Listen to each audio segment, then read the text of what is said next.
पूर्व जन्म के कर्मों से ही हमें इस जन्म में माता पिता, भाई बहन, पति पत्नी, प्रेमिका, मित्र शत्रु, सगे संबंधी इत्यादि तथा संसार के जितने भी रिश्ते नाते हैं वे सब मिलते हैं, क्योंकि इन सबको हमें या तो कुछ देना होता है या इनसे कुछ लेना होता है। वैसे ही संतान के रूप में हमारा कोई पूर्व जन्म का संबंधी ही आकर जन्म लेता है, जिसे कि शास्त्रों में 4 प्रकार का बताया गया है। नमस्कार, जय श्री राधे कृष्ण मित्रों, आप सभी का स्वागत है हमारे YouTube चैनल युग रचना में। मित्रों, आज के इस वीडियो में हम जानने वाले हैं कि क्या इस जन्म में हमें जो संतान के रूप में प्राप्त हुए हैं उनसे हमारा पूर्व जन्म का कोई संबंध होता है या हमारे कर्म से निर्धारित होता है कि हमें प्राप्त होने वाले संतान आखिर कैसे होंगे। तो चलिए शुरू करते हैं आज की यह वीडियो। मित्रों, हमारे वेद पुराण और शास्त्रों में संतान के 4 प्रकार बताए गए हैं, जिनका हम यहां विस्तार से चर्चा करेंगे। पहला है आणानुबंध। पूर्व जन्म का कोई ऐसा जीव जिससे आपने आण लिया हो या उसका किसी भी प्रकार से धन नष्ट किया हो, वह आपके घर में संतान बनकर जन्म लेगा और आपका धन बीमारी या व्यर्थ के कार्यों में तब तक नष्ट करेगा जब तक कि उसका हिसाब पूरा ना हो जाए। आपने कभी कभी गौर किया होगा कि किसी के औलाद या तो जन्म से बीमारी से ग्रसित होते हैं या फिर किसी उम्र में आकर हद से ज्यादा खर्च और कई प्रकार से तंग करने लग जाते हैं, फिजूल खर्च कराकर धन बर्बाद करने लग जाते हैं। इसे एक कहानी के माध्यम से समझते हैं। कर्म का फल हर मनुष्य को भोगना पड़ता है। रोहित नामक एक अनाथ बच्चा था। उसके माता पिता बचपन में ही चल बसे थे। उसके ननिहाल और पिता की तरफ से भी कोई नहीं था। उसके न तो कोई आगे था न कोई पीछे। अनाथालय में रहा और पढ़ा। वह पढ़ने में मेधावी था। उसे आर्मी में नौकरी लग गई और वह एक अधिकारी बन गया। अब सेना के साथ ही रहता, कभी भी घर वापस नहीं आता, क्योंकि उसका कोई था नहीं। उसने शादी भी नहीं की थी। उसे जितनी सैलरी मिलती थी वह सब बचा लेता था। आर्मी के कैंटीन में खाता था, वहीं पर रहता था, तो उसका खर्चा भी लगभग ना के बराबर था। तो हम कह सकते हैं कि उसने आज तक जितनी सैलरी पाई सब बचा ही लिया था। उसी कैंटीन में सूरजमल नामक एक सेठ आता था, जो कैंटीन के सामान का छोटा सप्लायर था। बहुत दिन हो गए दोनों को एक दूसरे को जानते पहचानते। एक दिन सूरजमल ने कहा, रोहित, आपके पैसे बैंक में रखे हैं, मुझे व्यापार में लगाने को दे दो, मैं तुम्हें अच्छा मुनाफा दूंगा। रोहित ने मना कर दिया। रोहित ने कहा, मुझे इतनी ज्यादा पैसे की लालच नहीं है। जो सरकार ने दिया है वह मेरे खाते में पड़ा है। कभी जिंदगी में जरूरत पड़ी तो इस्तेमाल करेंगे, नहीं तो कोई बात नहीं। सेठ ने कहा, यह भी क्या बात हुई? अगर तुम हमें अपना दोस्त मानते हो तो तुम मेरी सहायता ही कर दो। मैं तुम्हें यह पैसा वापस लौटा दूंगा। कम से कम मेरा काम हो जाएगा। अभी इस पैसे की तुम्हें जरूरत भी नहीं है। बात तो सही कह रहे हो, पर आप पैसा वापस करोगे इसकी क्या गारंटी है? सेठ ने कहा, कसम खाकर कहता हूं धोखा नहीं दूंगा।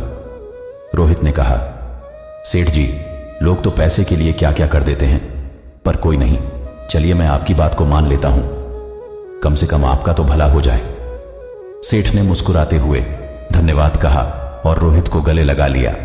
पैसा लेने के बाद सेठ जब भी आता रोहित को बहुत बहुत धन्यवाद देता। सेठ का बिजनेस रोहित के पैसों से बढ़ रहा था।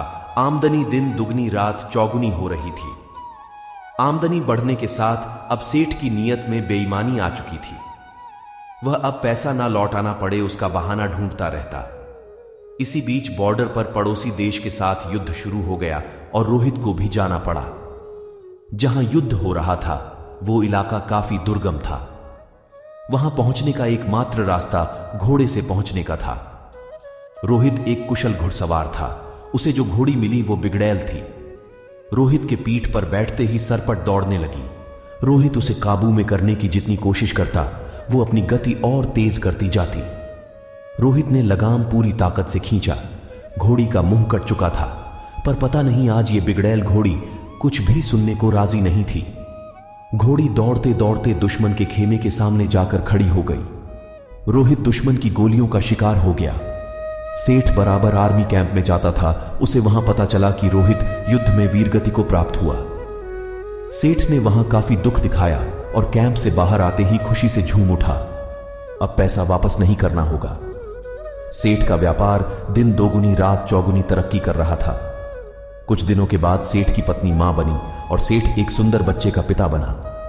सेठ के जीवन का यह सबसे बेहतरीन समय चल रहा था। समय बीतते देर नहीं लगती। सेठ का बेटा अमर, जो अब बड़ा हो गया था और अब सेठ के साथ मिलकर व्यापार करता था। अमर विवाह योग्य हो चुका था। अच्छे घर की सुंदर सुशील कन्या देखकर अमर की शादी हो गई। अब सेठ कहता, कुछ दिन की और बात है, अब बेटा व्यापार संभालेगा। मेरी जिंदगी सफल हो गई और क्या चाहिए मुझे। अमर की शादी हुए मुश्किल से 2 महीने हुए थे। अमर सड़क पार कर रहा था। उसे चक्कर आया और गिर गया। लोग उसे उठाकर हॉस्पिटल पहुंचाए। उसके ब्रेन का एमआरआई और अन्य टेस्ट हुए तो पता चला कि अमर को ब्रेन कैंसर है। सेठ ने डॉक्टरों से कहा, पैसे की चिंता मत करें, आप इलाज करें। डॉक्टर और हॉस्पिटल बदलते गए, पर अमर की हालत दिन ब दिन बिगड़ती गई। सेठ अब व्यापार पे ध्यान नहीं दे पा रहा था। उसके कस्टमर छूटते जा रहे थे। हॉस्पिटल का बिल बढ़ता जा रहा था। अब सेठ पर कर्ज काफी हो चुका था। सेठ परेशान था। अब अमर को डॉक्टर ने जवाब दे दिया। सेठ हार चुका था।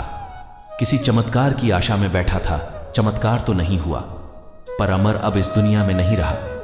महीनों जिंदगी की जंग लड़ने के बाद अमर हार चुका था।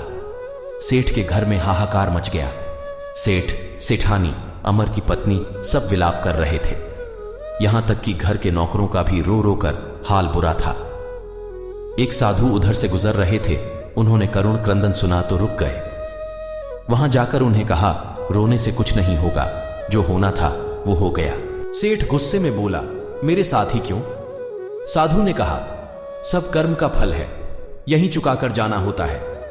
आज बहुत रो रहे हो, कल तो तुम बहुत हंस रहे थे। सेठ ने कहा, मैं कुछ समझा नहीं महाराज। साधु ने कहा, तुमने अपने व्यापार के लिए उधार पैसे लिए थे। जब व्यापार चल पड़ा तो तुमने जिसके पैसे थे उसे लौटाए नहीं। सेठ ने कहा, गलत, वो मर गया था, किसे लौटाता? साधु ने कहा, झूठ नहीं, तुम भूल गए उसके मरने के समाचार पे तुम कितना खुश हुए थे। उस दिन तुमने मिठाई बांटी थी। क्या मिठाई बांटना सही था? तुम उसके पैसे को सरकार को या अनाथालय या किसी जरूरतमंद को दे सकते थे, पर तुमने नहीं दिया। तुम्हारी नीयत में खोट थी। सेठ शर्मिंदा था। आज सेठ वहीं पर खड़ा था जहां पर आज से 20 साल पहले खड़ा था। आज ना तो पैसे थे, ना व्यापार, और ना ही पुत्र, और ढेर सारा कर्ज था। साधु ने कहा, यह तुम्हारा पुत्र वही लड़का रोहित था। ये अपना हिसाब करने आया था, हिसाब कर लिया और चला गया। जितना उसने तुम्हें दिया था सूद सहित वापस ले लिया। तुमने उसकी शिक्षा, शादी, हॉस्पिटल सब पर खूब खर्च किया। जब वो गया तुम्हें भिखारी बनाकर गया। सेठ ने सुबकते हुए कहा, मान लिया मेरी गलती थी। इस बेटी की क्या गलती? इससे तो सिर्फ 2 महीने पहले शादी हुई थी। साधु ने कहा, यह इसका कर्म फल था। यह पिछले जन्म में वो घोड़ी थी जिसके चलते रोहित की जिंदगी खत्म हुई। आज रोहित ने बदला ले लिया और इसकी जिंदगी नर्क बनाकर चला गया। जीवन में कुछ भी बिना कारण नहीं हो रहा है। हो सकता है बीज आपने बहुत पहले लगाया हो और आप भूल गए हो। वही बीज पेड़ बन जाता है, तब हमें पता चलता है। इसलिए आप कैसा बीज लगाते हो हमेशा याद रखो। प्रकृति हिसाब करती है। आप याद रखो ना रखो, प्रकृति हमेशा याद रखती है। सेठ निरुत्तर, हताश, घर की सीढ़ी पर बैठा अपने कर्म को कोस रहा था। हमेशा अपने कर्म पर ध्यान दें। ऊपर वाले की लाठी में आवाज नहीं होती, पर असर पूरा करती है। तो दोस्तों, यह थी वो कहानी जिसमें हमने आपको बताया कि आखिर दूसरे के धन को गलत तरीके से खा लेने पर वह अगले जन्म में कैसे अपना बदला लेता है संतान के रूप में। अब दूसरे प्रकार के संतान, शत्रुपुत्र संतान के रूप में। पूर्व जन्म का कोई दुश्मन आपसे बदला लेने के लिए आपके घर में संतान बनकर आएगा और बड़ा होने पर माता पिता से मारपीट, झगड़ा या उन्हें सारी जिंदगी किसी भी प्रकार से सताता ही रहेगा। हमेशा कड़वा बोलकर उनकी बेइज्जती करेगा। वह उन्हें दुखी रखकर खुश होगा।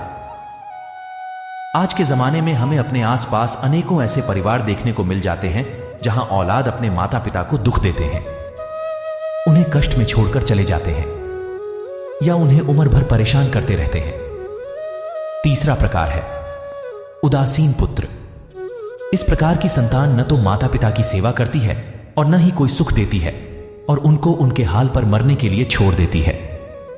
आजकल लोग पढ़ लिख कर डिग्री तो जरूर हासिल कर रहे हैं, लेकिन उनमें मानवता या मातृत्व प्रेम एक उम्र में जाकर पूरी तरह से खत्म हो जा रहा है।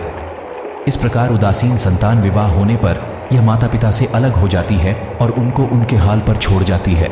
मित्रों, हमारे जीवन में जो कुछ भी होता है वह हमारे ही कर्मों के फल होते हैं, जो हमने जाने अनजाने में या तो इस जन्म में किए हुए होते हैं या पूर्व जन्म में। अब आते हैं चौथे नंबर के संतान। ऐसे संतान को सेवक पुत्र कहा जाता है। पूर्व जन्म में यदि आपने किसी की खूब सेवा की है तो वह अपनी की हुई सेवा का ऋण उतारने के लिए आपकी सेवा करने के लिए पुत्र बनकर आता है।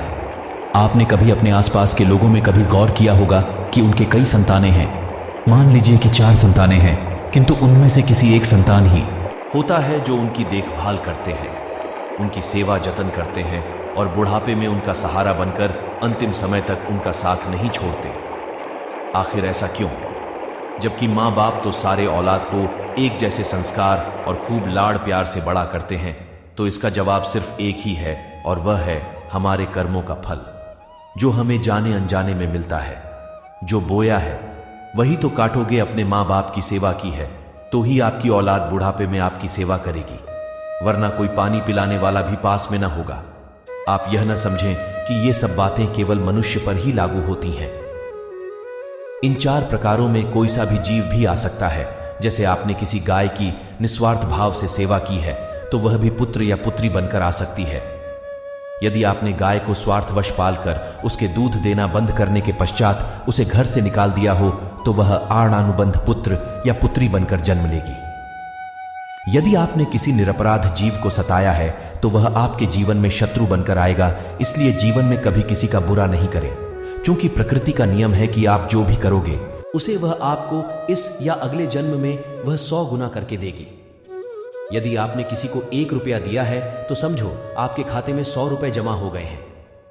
यदि आपने किसी का 1 रुपया छीना है तो समझो आपकी जमा राशि से 100 रुपए निकल गए। जरा सोचो कि आप कौन सा धन साथ लेकर आए थे और कितना साथ लेकर जाओगे। जो चले गए वे कितना सोना चांदी साथ ले गए। मरने पर जो सोना चांदी धन दौलत बैंक में पड़ा रह गया, समझो वह व्यर्थ ही कमाया। औलाद अगर अच्छी और लायक है तो उसके लिए कुछ भी छोड़कर जाने की जरूरत नहीं, खुद ही खा कमा लेगा। और अगर बिगड़ी और नालायक औलाद है तो उसके लिए जितना मर्जी धन छोड़कर जाओ, वह चंद दिनों में सब बर्बाद करके ही चैन लेगा। मेरा तेरा सारा धन यहीं का यहीं धरा रह जाना है, कुछ भी साथ नहीं जाना है, साथ सिर्फ नेकियां ही जाएंगी। तो मित्रों, अच्छे कर्म करते रहिए और प्रभु का नाम लेते रहिए। अगर आपको वीडियो अच्छी लगी हो तो वीडियो को लाइक करें और चैनल को भी सब्सक्राइब करें। जय श्री राधे कृष्ण। अपना कीमती समय देने के लिए आपका धन्यवाद।